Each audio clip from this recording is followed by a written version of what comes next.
Surya Namaskara means salutations to the sun. In the context of yoga, the sun is not only the celestial body that gives us warmth and daylight, but the radiant center of the human body where our vital forces converge. This center can be felt along the midline of the spine, at roughly the level of the first lumbar vertebra, just beneath the threshold of the diaphragm. Here we find a dense tangle of nerves that regulates our internal fire, stokes our passions, and sustains our resolve. This tangle is an obvious gathering place for our vital forces. In older European renderings of the body, it's often referred to as the solar plexus. The solar plexus lies halfway between the pelvic floor and the heart, which is to say, halfway between the origin points of prana and apana, or the ascending and descending breaths. These breaths display the elemental patterns out of which life itself unfolds, the patterns of expansion and contraction, rising and falling, releasing out and drawing in. With practice, we can learn to feel these patterns merging together in sensitive places all over the body. In Hatha Yoga, one of the principal techniques is to draw these patterns together just beneath the threshold of the diaphragm. This powerful mudra fans the embers of the solar plexus and makes it light up with sensation. It creates an internal nexus of heat that radiates outward in all directions, in a pattern that is homologous to the sun. In Surya Namaskar, we are propitiating to this concentrated center of our vitality, the center of radiant heat that forms in the body when we conjoin the ascending and descending breaths. We are showing our adoration for that center, and we are inviting the deeper source of its incandescence to rise up from the altar of the pelvis, reach into the depths of our minds, burn away our delusions, and give us insight. In Ashtanga Vinyasa, each posture is situated within a unique instance of Surya Namaskar. These instances are then contracted into smaller vinyasa, just as Sanskrit words are contracted by the principles of sandhi to bring them together into a lyrical flow. This means that Surya Namaskar is not only the opening line, but the backbone of the entire practice, the thread along which the melody of the practice is composed. When we develop proficiency with this thread, we can string the postures together, making beautiful garlands of forms. We can then give these garlands as offerings to the sun. This means that Surya Namaskar is not only the opening line, but the backbone of the entire practice, the thread along which the melody of the practice is composed. And when we develop proficiency with this thread, we can string the postures together into beautiful garlands of forms. We can then give these garlands as offerings to the sun, that is, to the solar force that sustains us, the feminine and creative force that underlies our vitality. To practice Surya Namaskar with full depth and potency, we have to develop the myriad ways of working with subtle breath and with patterns of sensation that allow us to feel the solar warmth of the sun rising through the emptiness of our bodies. With these techniques, we can learn to practice with seductive fluidity. That is, we can learn to practice with the kind of elegance and grace that lures the goddess, as the effulgence of sensation, out of the depths of the body and into the open expanse of our awareness. Then the practice becomes what it naturally longs to be, an endless exploration of Ha and Tha, sun and moon, consciousness and the body. This exploration is the esoteric side of Surya Namaskar. Let's begin by developing the basic visceral vocabulary of prana and apana. So prana has this outward, upward, expansive pattern, and its seed point is here at the heart. We can feel this pattern physiologically as the lifting and the spreading of the rib cage every time we inhale. So as the diaphragm drops down and its bottom circumference spreads to initiate the spreading of the rib cage and the creating of a suction just underneath the lungs, the rib cage naturally lifts and expands in every direction. The collarbones roll back, we get a little bit taller. In the spine, the prana pattern goes with an accentuation of the lumbar curve. So as we draw the breath in deeply, the lumbar curve naturally wants to deepen.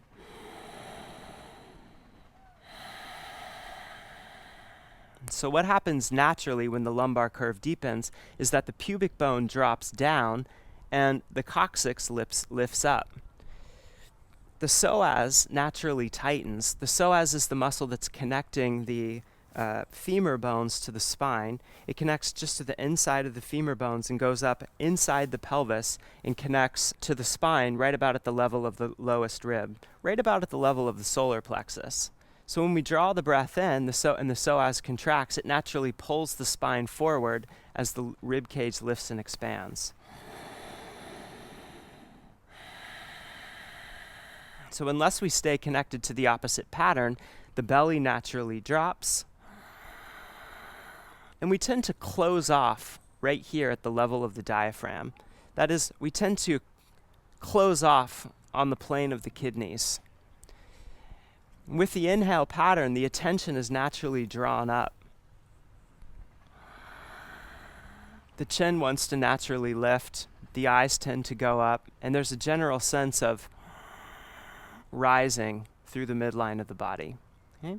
So we can feel this pattern just by holding the arms up like this, drawing the breath in deeply, and then sort of exaggerating that lumbar curve.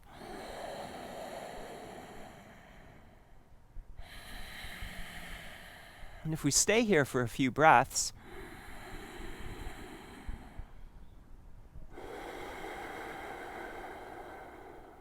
we may start to feel a little ungrounded.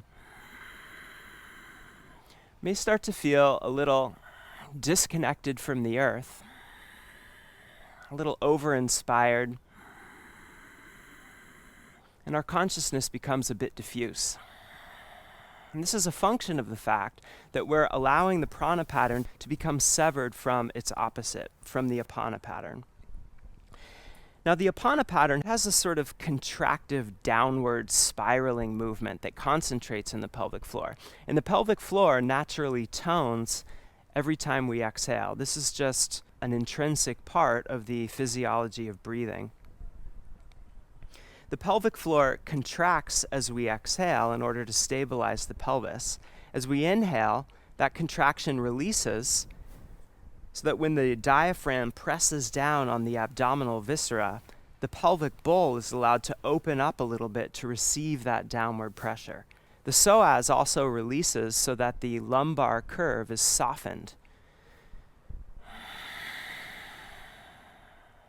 The heart naturally drops, the collarbones roll forward, and there's an overall sense, experientially, of sensation being drawn down toward the pelvic floor, maybe even dissipating into the lower reaches of the body.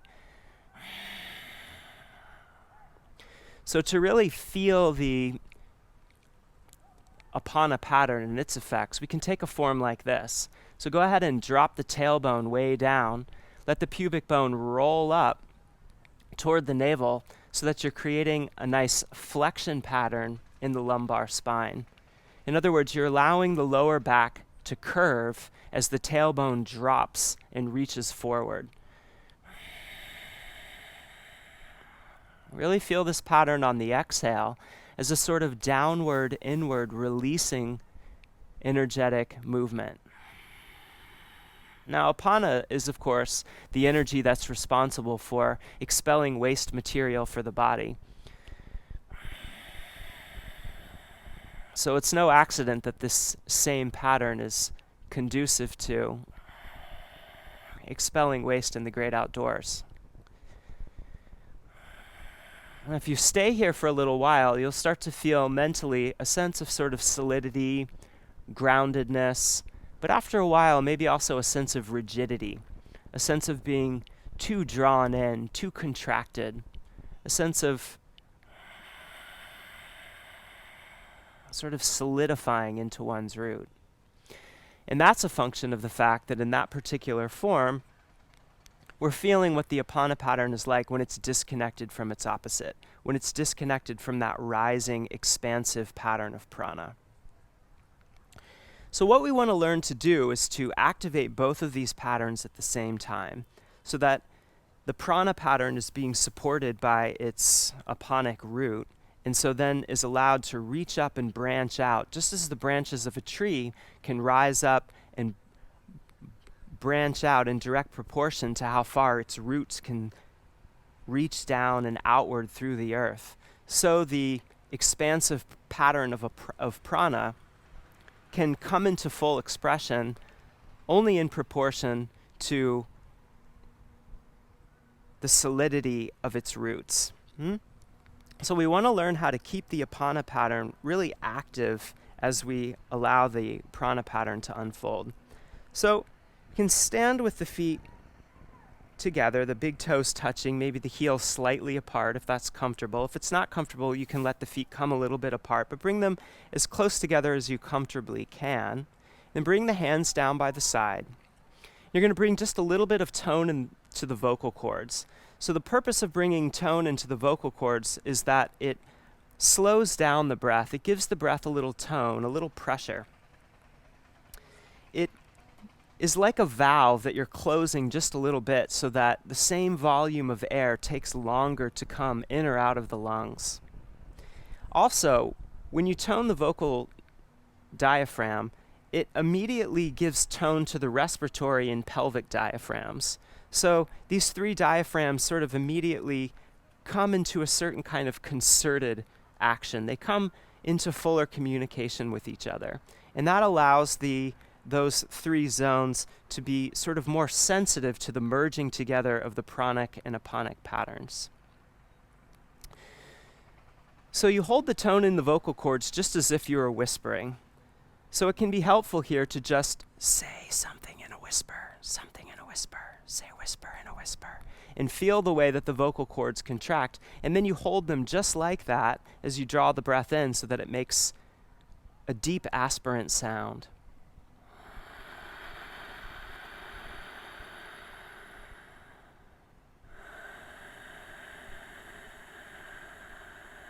It may sound like wind rustling through the leaves of a tree.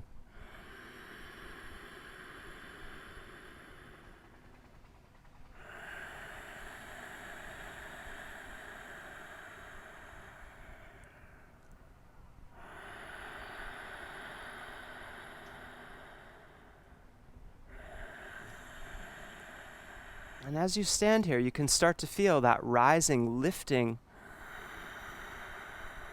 sensation of prana from the plane of the heart.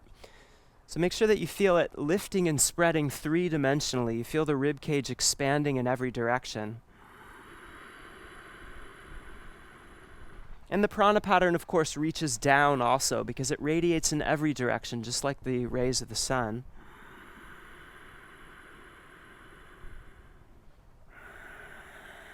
And as you exhale, you naturally feel sensation drawing down and contracting inward toward the pelvic floor, maybe even draining out right into the center, and down the legs, dissipating back into the earth.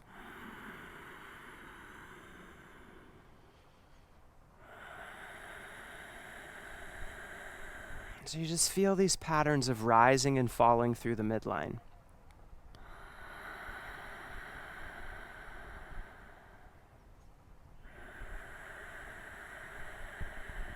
Notice that the heart is lifting and spreading with each inhale.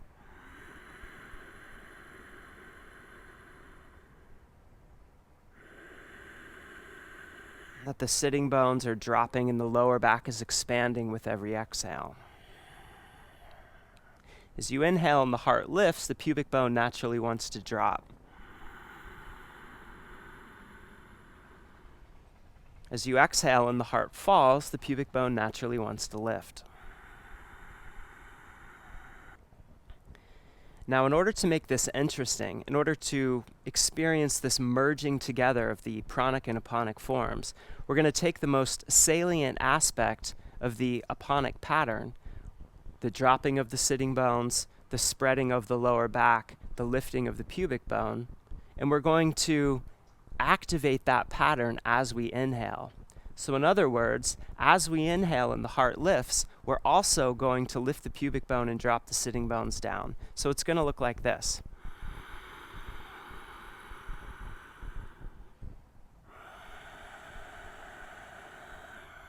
And we keep those same elements active even as we exhale.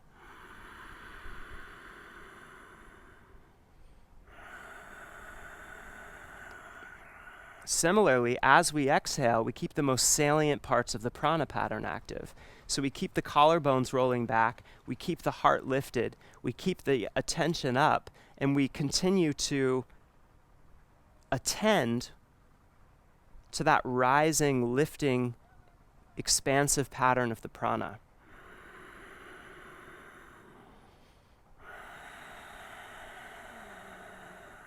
So again, on the inhale, we drop the sitting bones, we expand the lower back and lift the pubic bone. On the exhale, we keep the heart lifted, the collarbones rolled back, and the chin up. And in this way, we start to feel the pranic and apanic patterns being pressed together right at the solar center of the body, just beneath the threshold of the diaphragm. We start to feel some heat developing right at the solar center of the body and radiating outward in every direction.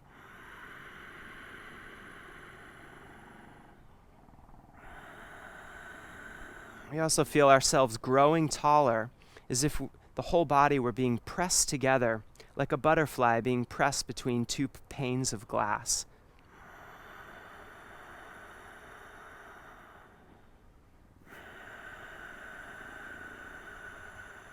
The weight shifts naturally back into the heels a little bit as we inhale and activate those apanic elements.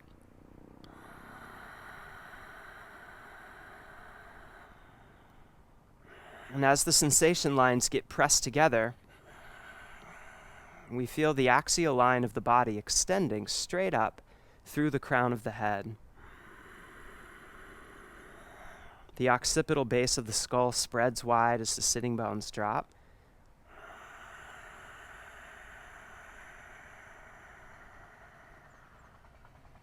And those movements of the breath start to fan the embers of those sensitive areas all along the body, making them light up with sensation. So we start to feel the pranic and apanic patterns merging together in the soles of the feet, in the pelvic floor, just underneath the belly, perhaps just underneath the shoulders or the arms, just underneath the threshold of the diaphragm, of course, in the center of the throat,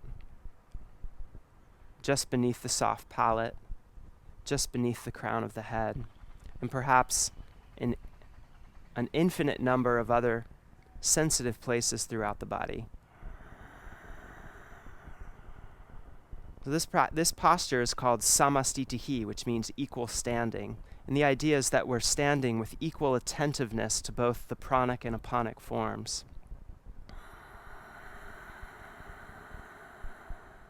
And in attending to those forms, their sensation patterns continue to present with greater vibrance, with greater richness, with greater clarity. And so it allows us to contemplate those patterns.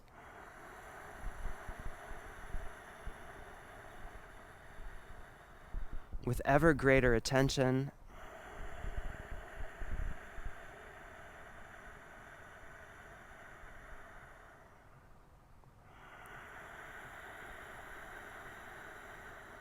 so that the mind soon becomes absorbed with great interest and adoration into those two vibrant patterns of prana and apana.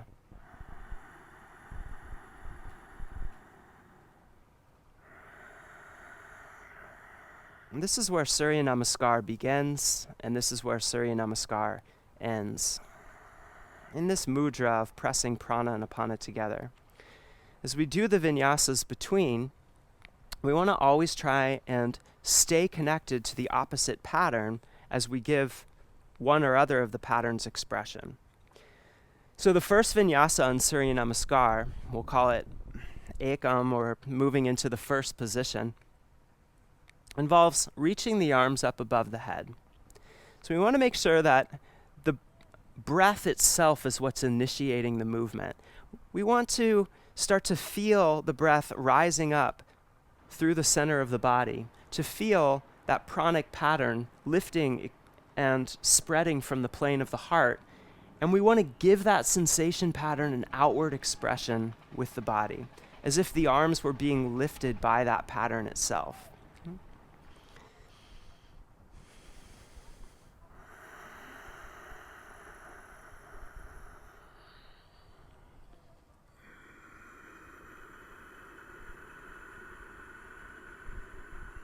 Now, in order to stay connected to the aponic pattern as we inhale, we have to accentuate even more than we did in samastitihi, the dropping of the sitting bones, the spreading of the lower back, and the lifting of the pubic bone. Naturally, when we take our hands forward and engage all of those actions, the weight will shift back a little bit more toward the heels as the hands come forward so that the weight stays centered right through the midline so that we feel balanced in the four corners of the feet. That is to say, the two sides of the heel, the root of the big toe and the root of the smallest toe. Also, as we take the hands forward, it's important to lift from the back of the diaphragm and to spiral the hands forward and out like this. So as we reach, we're going to reach through the ring finger, which will help us to sort of reach through the more stable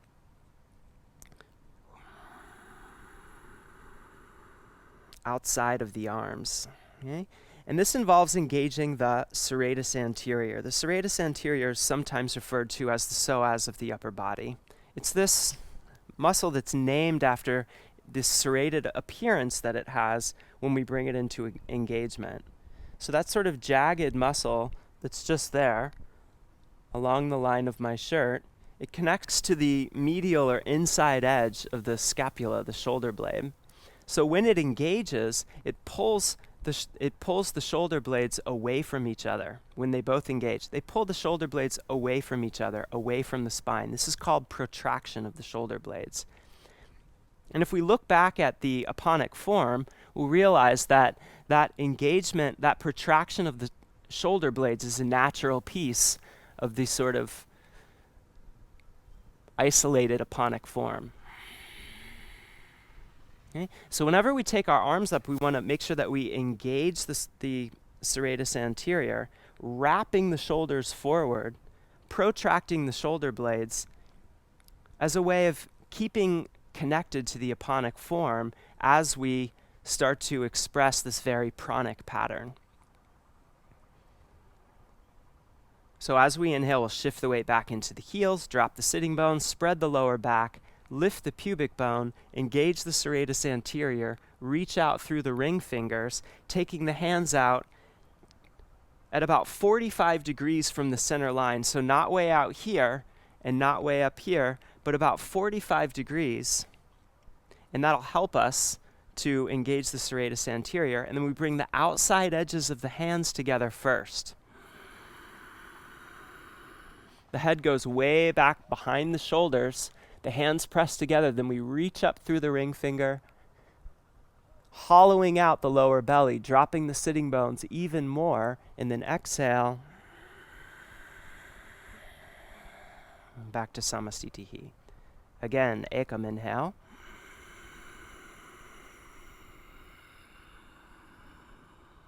Exhale, back to samastitihi.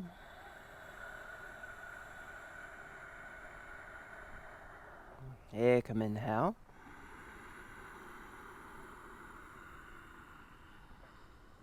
And exhale. And back to samastitihi.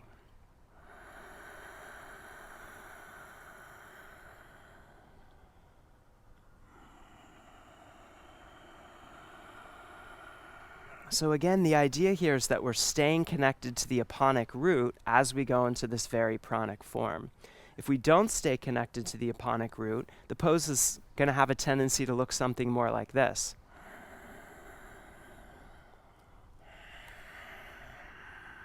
So notice the elements of what we call the isolated pranic form. The lumbar spine is being overly accentuated here. The heart is lifting and spreading, which is nice, but we're closing off on the backs of the kidneys. The weight's coming forward in the feet. And the attention, instead of rooting down through the midline, is simply being pulled up to infinity.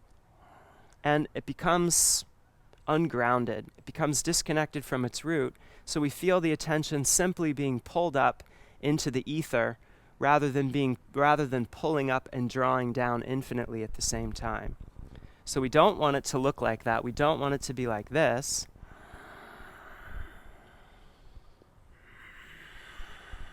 because then we lose that fundamental mudra that we're working with, of pressing together prana and apana, of staying connected to the root as we unfold the prana pattern. Instead, we want it to look like this.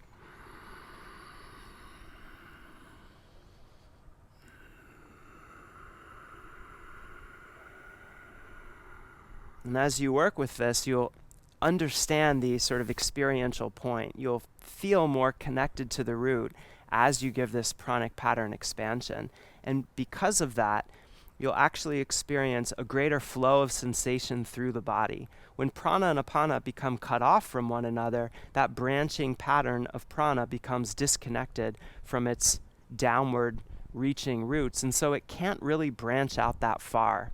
And so the sensation pattern sort of dissipates somewhere above the head a little too quickly. When we stay connected to the root, the sensation lines get drawn very, very long, and we sort of feel like we're reaching to infinity in both directions. It's quite an exhilarating experience.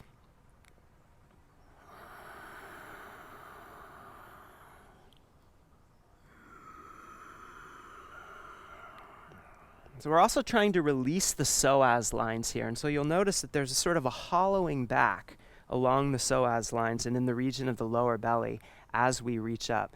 This is also an important element in allowing those sensation lines to flow between the lower, more aponic regions of the body and the upper, more pranic regions of the body.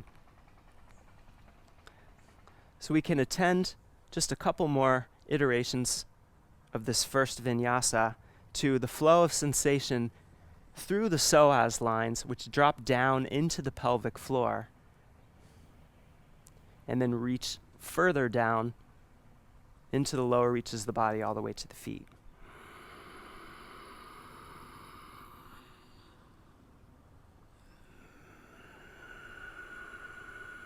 So there's a very strong action here that lifts the pubic bone. Ideally, you're creating this action by engaging the external obliques, and particularly the bands of the external obliques that attach from the 12th rib right at the back of the diaphragm and then wrap around and attach to the top of the pubic bone. So you can imagine that you have a sort of sling here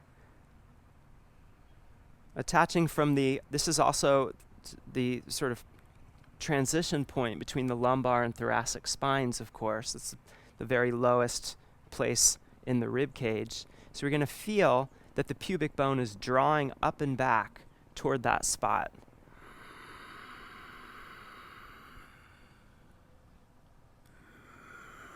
And feel how that opens the sensation lines through the psoas. Keep the toes spreading, press into the four corners of the feet, lift through the ring finger. And then float back down. One more.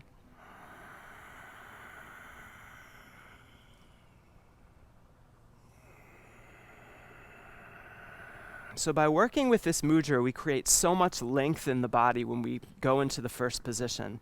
Again, there's this image of two panes of glass sort of pressing together on the sides of the body as if as one might preserve a butterfly. And you can feel it as those two panes of glass press you, you get taller and taller. The rib cage gets longer and longer. The lower spine gets longer and longer. So now when we go from the first to the second vinyasa, what we want to try to do is keep all of that length that we created in the first vinyasa as we dive down. Now, of course, we're going to be diving down on an exhale. So that means that the second position is a more aponic form. We're going from a pranic form into an aponic one. So the work here is to stay connected to the pranic pattern. That means that we're going to keep the collarbones rolled back, we're going to keep the heart lifted, we're going to keep the chin up, we're going to keep the gaze up even, we're going to keep reaching from the pelvic floor all the way through the fingertips so that the spine stays long, the intercostals are stretched, and we're going to dive down like a long swan dive very slowly all the way down on the wave of the breath. So it looks like this.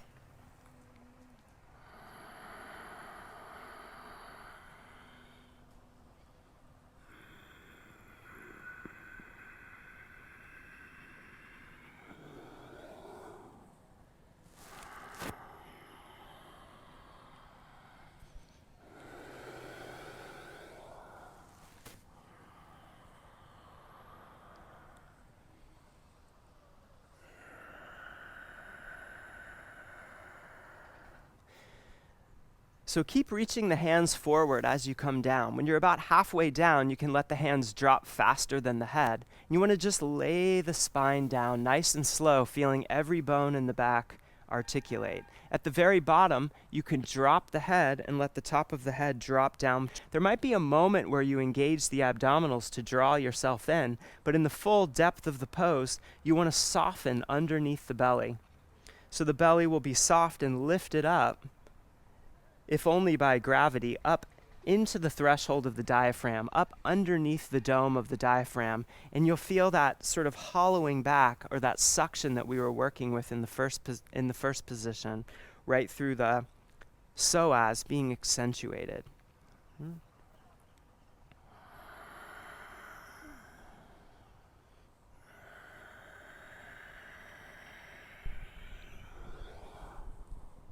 So right here, the belly is soft. I could even stick, my rib cage is touching the femur bones, but I could stick my hand through because the belly is totally hollowed out. So we're all the way down. The belly's totally soft now in the full depth of the pose. So I could actually, my lowest rib is touching the upper part of my legs, but I could stick my arm all the way through because the belly's totally sucked up and back and soft. Okay.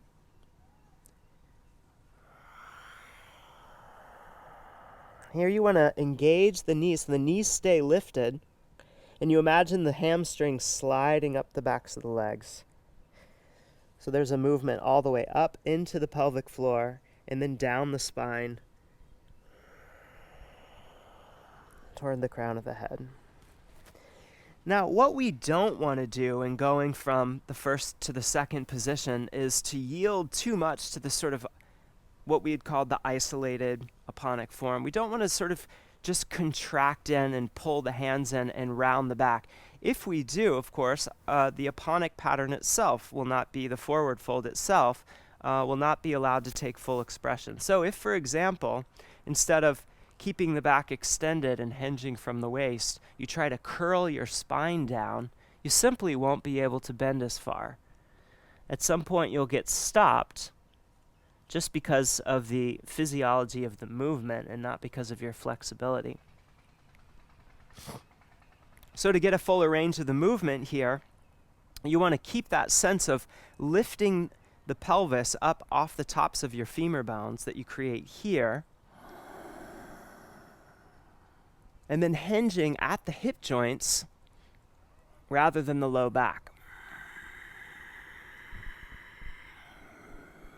Keep the knees lifting, slide the hamstrings up the backs of the legs, and drop the head all the way down.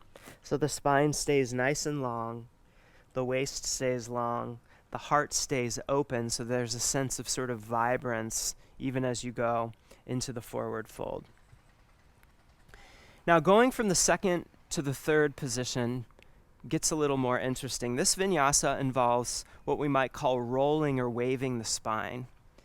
And the pattern that we want to feel is a pattern that starts in the feet, comes up the watery inseams of the legs through the pelvic floor, and then moves the spine from the base all the way through the soft palate and into the crown of the head.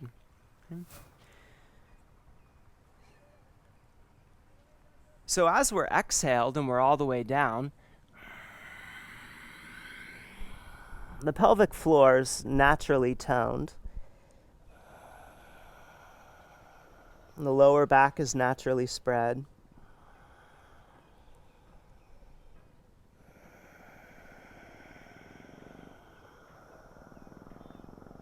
When we start to initiate the movement from the second to the third position, we're going to draw the sensation from the arches of the feet straight up the inseam of the legs, and we're going to let the tailbone drop. So we're coming into a more pranic position from the second in this third vinyasa, but we want to emphasize the aponic elements. So the dropping of the tailbone is, of course, and the lifting of the sort of reciprocal lifting of the pubic bone is one of the main elements of the aponic pattern. So we're going to emphasize that first, and that will naturally round the lower back. Okay? But then we're going to follow that wave of sensation up the spine into the mid-back, so we keep dropping the tailbone forward, and then we roll the navel up toward the solar plexus, and that has us round the mid-back, and then we just continue letting that wave of sensation move forward.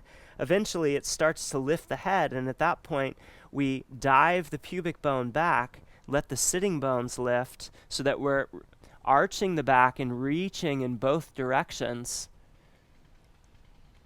through the center line of the arch. Okay, so in real time, it'll look like this.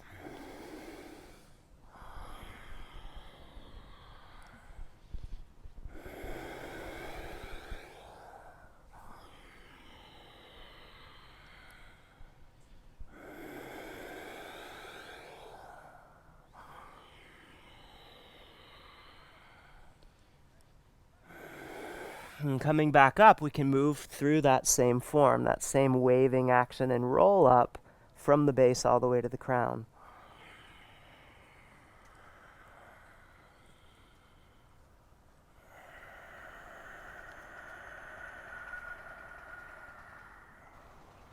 So let's work now with all three of these movements. So first, balance the weight into the feet. And as you start to feel the inhale current rising up through the midline of the body, shift the weight a little bit back into the heels, roll the pubic bone up toward the navel, drop the sitting bones, spread the lower back, spiral the shoulders outward, reach up through the ring finger, take the head back.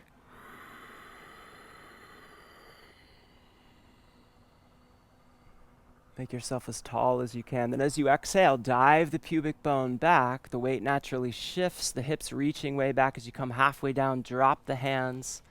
Keep the chin up and gaze up until you're all the way down. Drop the head, lift the knees, slide the hamstrings up the backs of the legs, hollow the low belly. Now pull up through the midline of the legs again, drop the tailbone, pull the pubic bone up toward the navel and navel toward the solar plexus. Uncoiling the spine, lift the chin, lift the sitting bones, and then exhale, just fold all the way back down. And then again, come up, rolling the spine, reaching again to infinity, and exhale back to Samastitihi. And twice more. Ekam, inhale. Dve, exhale. Trini, inhale. Exhale, fold back down. Inhale, roll all the way up. Exhale, Samastitihi. Once more, Ekam, inhale. Dve, exhale. Trini, inhale. Exhale, fold down. Inhale, roll up. And exhale. Samastiti.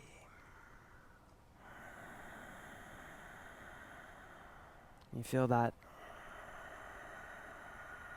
excessive profusion of sensation reaching throughout the body. And you give space to those patterns in your awareness so that you can feel them with full presence and clarity. Okay?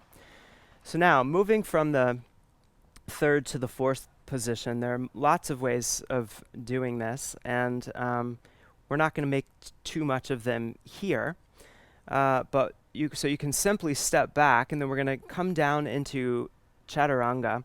And the trick in Chaturanga is just not to be overtaken too much by gravity. So in Chaturanga, there's a tendency for us to splay out the front of the body. So the sitting bones will naturally lift like this just because we're being pulled down toward the floor. So in order to sort of rebalance the body in that against that downward pull of gravity, we simply want to do all of the same engagements that we worked with in Samastitihi. So that means we're going to reach the sitting bones down toward the heels by engaging the backs of the legs, spread the lower back, and pull the pubic bone up toward the navel. Like that. At the same time, we want to keep some protraction in the shoulder blades. We want to have the hands down at some natural position, so it does not have to be at 90 degrees, which can actually be quite rough on your shoulders, but somewhere sort of between just below your shoulders and 90 degrees, anywhere it feels natural is good. We're going to have shift the weight a little bit far forward, so maybe the shoulders are just a little bit above the tips of the fingers, and then we're going to keep the chin lifted just a little bit, but there's a strong engagement here on either sides of the belly that's going to keep us in that basic Samastitihi pattern even while we're in Chaturanga. So another important thing to mention here is that if you lower too far in Chaturanga as you go down closer and closer toward the floor, at some point your shoulders are naturally going to start to roll forward like this. And if you're a beginner, it might be tempting to roll your shoulders forward, because when you do that, you can drop your weight into the biceps tendon, the tendon that's connecting the biceps muscle to the shoulder girdle. And if you sort of drop your weight into that, then you don't have to use as much strength in the upper body to sort of hold yourself up. Instead, you're just allowing your weight to drop into that tendon, so the tendon then becomes sort of like a hammock that's just supporting you. Okay? So although that might feel helpful in the beginning, it can actually do damage to the soft tissue of that tendon. The tendon is not meant to bear weight when it's really stretched like that, and if you continue to do the Chaturangas in that way, you'll get a sort of acute and eventually perhaps a chronic soreness in the attachment point of the biceps tendon. And this is something to avoid. So the way that we avoid it is just by staying a little bit higher in Chaturanga. So how high do we stay? Just high enough. We lower down until we feel the shoulders start to want to roll forward, and then we back off just a little bit from there. Okay? Now, in order to keep the sitting bones reaching down toward the back of the heels, we can use the hands and the feet to pushing toward one another. So the heels will reach back as the toes sort of push forward, and the palms of the hands are going to push back like that too, so that we feel the weight of the upper body sort of reaching out over the hands. And this will help engage the front of the body to give that same integrity of the Samastitihi pattern to the form. Okay? So, here we go, moving from Surya Namaskar to Ekam Dve Twini, and then down into Chaturanga. So Ekam, Dve, Trini, Chatwari,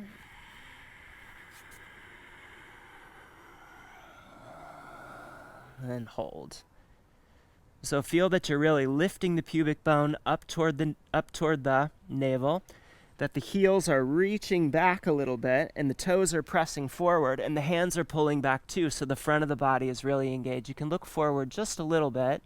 Keep the elbows in, not so that they're squeezing your rib cage, but so that they're just outside of that. Okay? And then lift up and press back. And then we'll do this again. So now, a little exercise that you can use to find good shoulder positioning is to come forward into a high plank position and really press the spine up between the shoulder blades so that the shoulder blades are strongly protracted, so that they're strongly moving away from each other. And here you'll feel a sense of the rib cage lifting up above the shoulders, sort of floating up here rather than down here. You want to keep that sense of floating even as you bend at the elbows and come down. Okay? So again, press back, inhale forward, exhale down, and press back.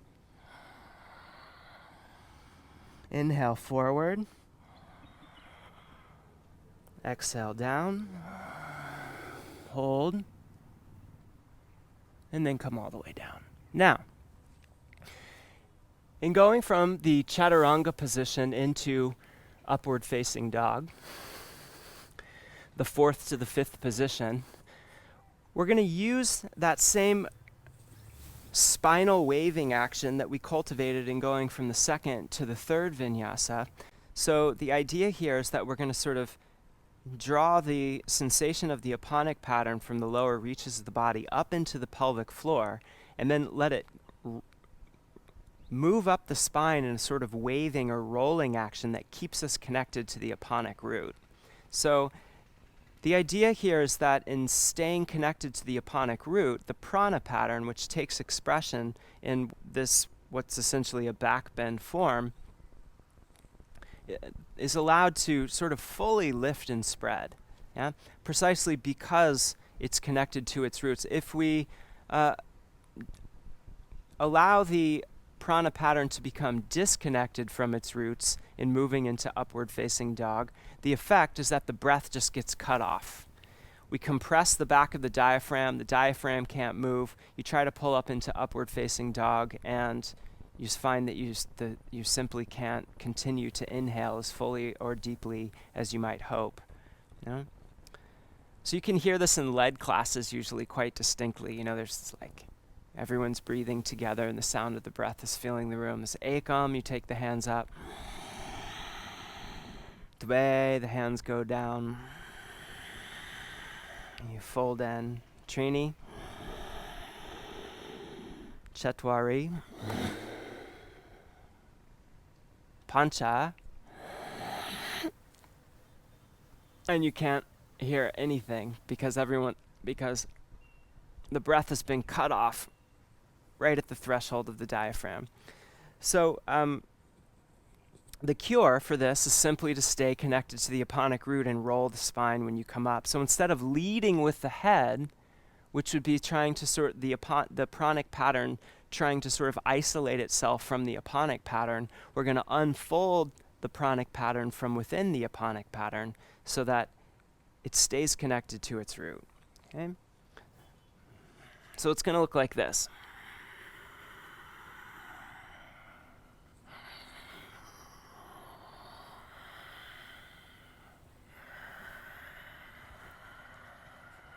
Again.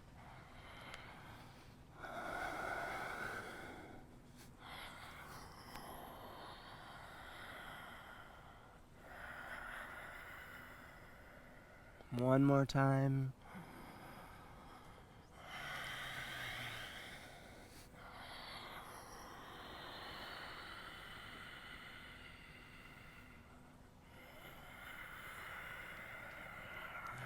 And as you can see or hear, there's no problem with that inhale pattern continuing to expand and deepen even as you come up into the form. Now, this action is admittedly a bit tricky, and for most people it takes considerable amount of practice and effort to bring it into full form, but I'm going to break it down for you into discrete movements that will hopefully help you connect with what will end up to be a very organic, rolling, natural sort of movement. So you can come all the way down to your belly, not in Chaturanga, just because it's easier. Everything's hard in Chaturanga. You come down to your belly, you have a little more room to work. So first you're going to bend your knees and bring so that the sitting bones lift and the lower back extends a little bit. So the sitting bones are reaching up in the air. The pubic bone is diving up and back, like that, okay? Now you're going to reach the coccyx forward and down and up toward the pubic bone. So down toward the floor, but curling up and in toward the pubic bone so that the sitting bones drop and the lower back starts to round. Okay? So then the second step is to pull the navel up toward the solar plexus. And as you do that, you might press with the hands a little bit, lifting the heart off the floor to give yourself more room. And the effect is that you're going to round the mid-back, like that. The tailbone drops down even more as you do that. And then you simply straighten the arms, roll the shoulders back, and come into upward facing dog. Okay? Again. First, bend the knees, lift the sitting bones. Then, roll the pubic bone up toward the navel. Let the tailbone drop. Then, lift the heart off the ground a little bit. Roll the navel toward the solar plexus so that you round the mid-back.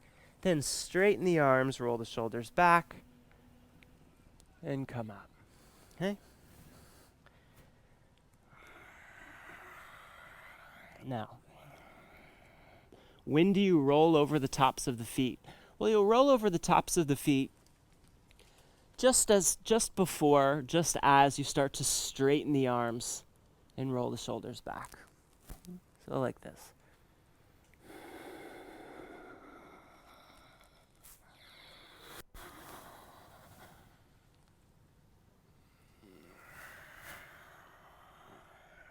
Okay.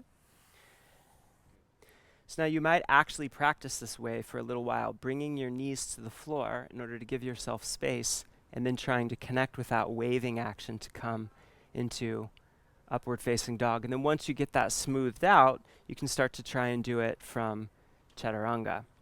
The only difference between doing it with your knees down in Chaturanga is that in Chaturanga, you have to lift up just a little bit in order to give yourself space. Instead of bringing your knees to the floor, you just have to lift the pelvis up, and you can also lift the heart up too, so that your whole Chaturanga becomes a little bit higher before you drop the tailbone, lift the pubic bone to the navel towards solar plexus, and then start to straighten the arms to wave up. So this action of rolling the spine is profoundly important in a number of other vinyasas, and as we'll see in the video on backbending, it's the key to getting into a backbend in a way that keeps you connected to the aponic root.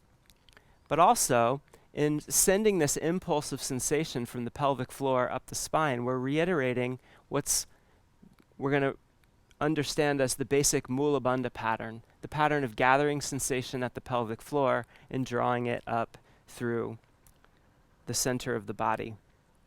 And again, that pattern helps to to touch certain erogenous zones, to stimulate certain kinds of deep creative impulses, and then allow those impulses to move through the empty space of our consciousness, a consciousness in which we're fully grounded, in which we're not being drawn off center by fantasy. And because of that, we're allowed to experience that impulse without the impulse attaching itself to an object.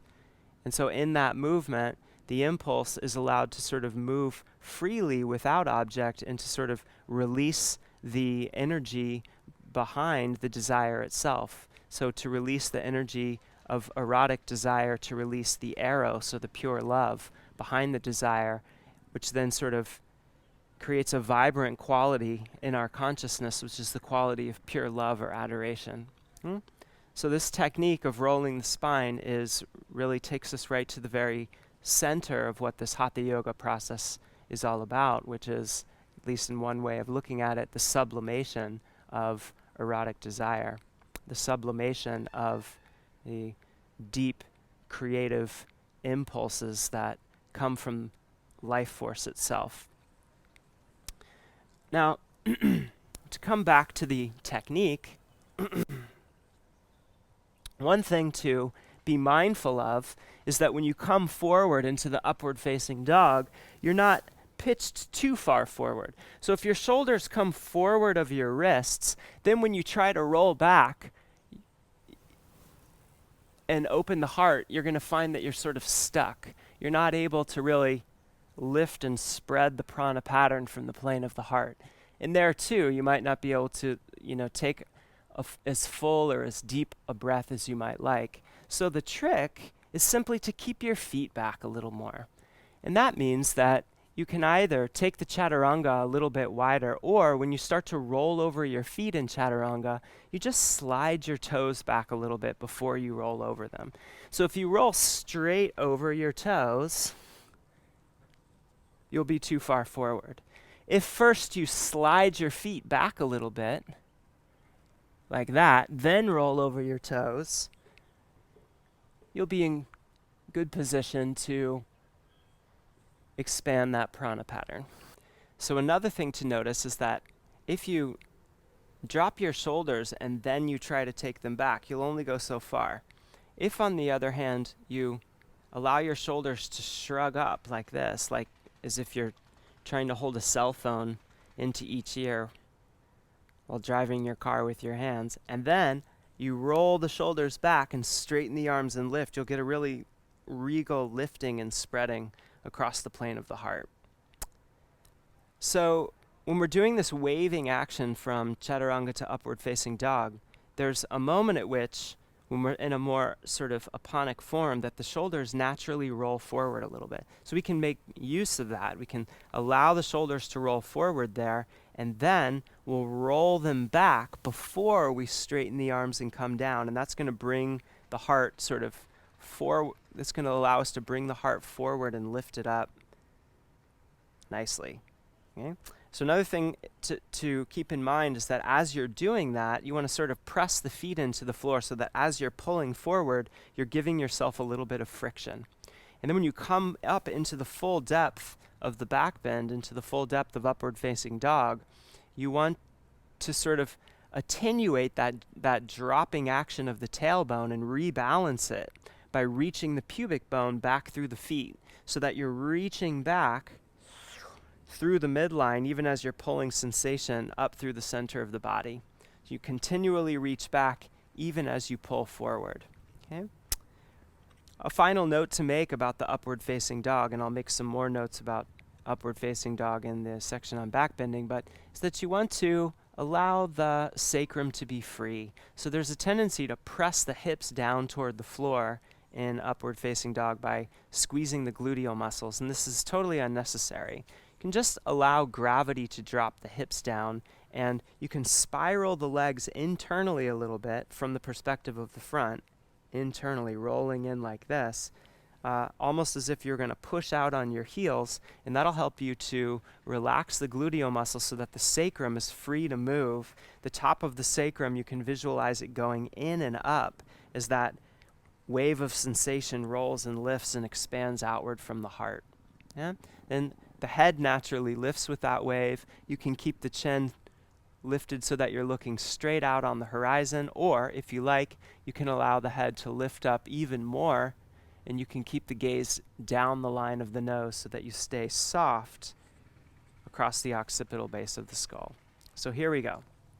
We'll take the high plank position. Lower down to Chaturanga. Slide the toes back. Lift up a little bit, then drop the tailbone down, wave, roll the shoulders back, straighten the arms, lift the chin, spread across the occipital base of the skull, and then go back. Do it twice more. High plank position, lower down to Chaturanga or to the knees, give a little space, roll the spine up, roll the shoulders back, let the feet slide back. Pubic bone is reaching back through the knees into the big toes and beyond. The heels can reach out so that you spiral the legs internally a little bit, spreading across the occipital base of the skull, lifting the whole rib cage up so that we're here rather than drop down. Collarbones roll back and then return. Once more, high plank position. Exhale, down. Roll the spine, roll the shoulders, lift the heart, dive the pubic bone back, spiral the femur bones internally, lift the heart, keep spread across the occipital base of the skull, and then back, downward facing dog. So with downward facing dog, one of the keys is to keep the serratus anterior strongly engaged. This will keep the shoulder in good anatomical position so that as you drop your head down toward the floor, you don't stress the shoulder, you don't sort of, overextend your shoulder and put undue strain on the joint. If you've got the serratus anterior strongly engaged, that'll want to lift the spine up between the shoulder blades. If you do it strongly enough, you'll even feel it starting to round your upper back, and that's fine. But then you can press out of that, so you keep the serratus engaged strongly, but then you press the hands forward and you reach the the two sitting bones, the tailbone and the coccyx, up and back as if they're being drawn up and back by some invisible force, so that the back starts to sort of straighten out. Not that it's in a straight line, but it's being drawn really long so that it's not sort of curved in the upper back anymore, but instead it might be a little bit extended as the head starts to drop down toward the floor. And this is fine for the shoulders as long as the serratus is strongly engaged. If you have unstable shoulders, you might not want to press your head down toward the floor very far, but instead sort of accentuate this action of the serratus that almost rounds the upper back a little bit. But if your shoulders are healthy, then you might find it very nice to let the head start to drop down toward the floor with a strong serratus engagement. But as we lift up and back on the four corners of the pelvic floor, the pubic bone, the coccyx, and the two sitting bones, we'll feel the intercostals opening up, so all the space between the ribs, as if you had gills and your gills were opening up here. And the waist gets very long as the spine elongates as well. And so you can use this to sort of continually create space between all of the bones of your back, and to extend along the axial line to sort of make yourself feel taller and taller so that you're reaching in both directions. Okay? The abdominal viscera are going to naturally spill up into the rib cage just underneath the diaphragm in a way that's very similar to what we saw in the second position, in that forward fold from standing. And we're going to feel the sense of suction or hollowness just underneath the belly. And you can sort of accentuate that. You can let that be. So the psoas is really releasing, and the lower abdominal wall is almost sort of being pulled back and up by the sort of suctioning that's created by the diaphragm, which then even pulls the lower abdominal viscera up into it. Okay? We keep the knees lifted. We keep the hamstrings engaged, but also sliding up the backs of the legs. And then we allow the heels to settle down toward the floor as much as possible without pressing them back, which will sort of round the lower back and create unnecessary tension in the front of the body. Okay? So the downward facing dog then. Wave to upward facing dog, rolling the shoulders back, lifting the heart, reaching back through the pubic bone, allowing the femur bones to spiral inward just a little bit. Now, we press the feet down into the floor. You can slide the feet forward just a little, and then roll over the tops of the toes. Keep the chin up, keep the gaze up. Draw back from the four corners of the pelvic floor, straightening the arms, and then drop the head all the way down. Okay, so again, high plank position. Exhale, lower to Chatwari. Inhale, wave up. And up and over, keeping the prana pattern open for as long as possible. And then drop the head down. One more time. Coming forward. Exhale to Chatwari. Inhale, waving up. And exhale back. Downward facing. So now we're feeling this waving action drawing up from the inseams of the legs into the pelvic floor, rounding the lower back, rounding the mid back, lifting the chin on a little bit. And then as you exhale, straightening the arms and letting the head fall back down toward the floor. So again.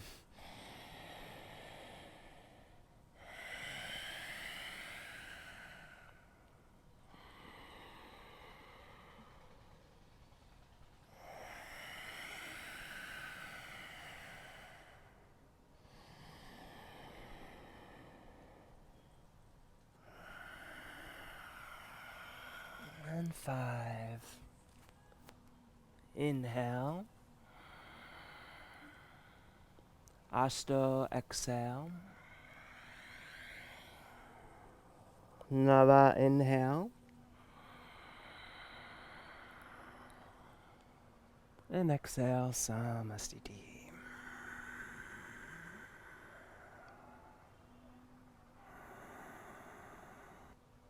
Once more, Ekam, inhale. Spe, exhale. Trini, inhale. Chatwari. Pancha. Shat.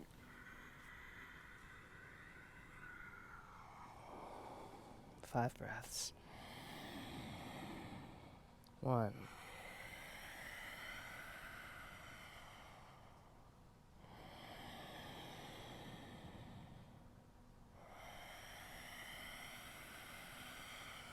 2.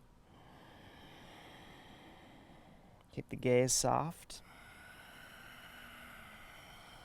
3.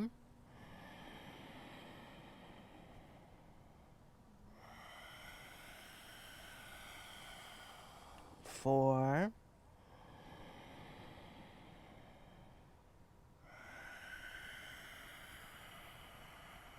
And 5. Sapta, inhale. Ashto, exhale.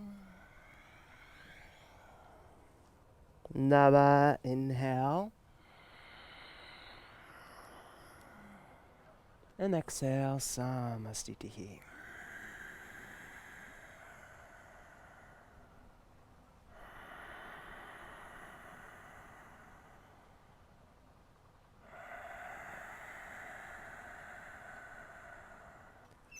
So this is Surya Namaskar. Please practice with softness, practice with sweetness, practice with an open mind.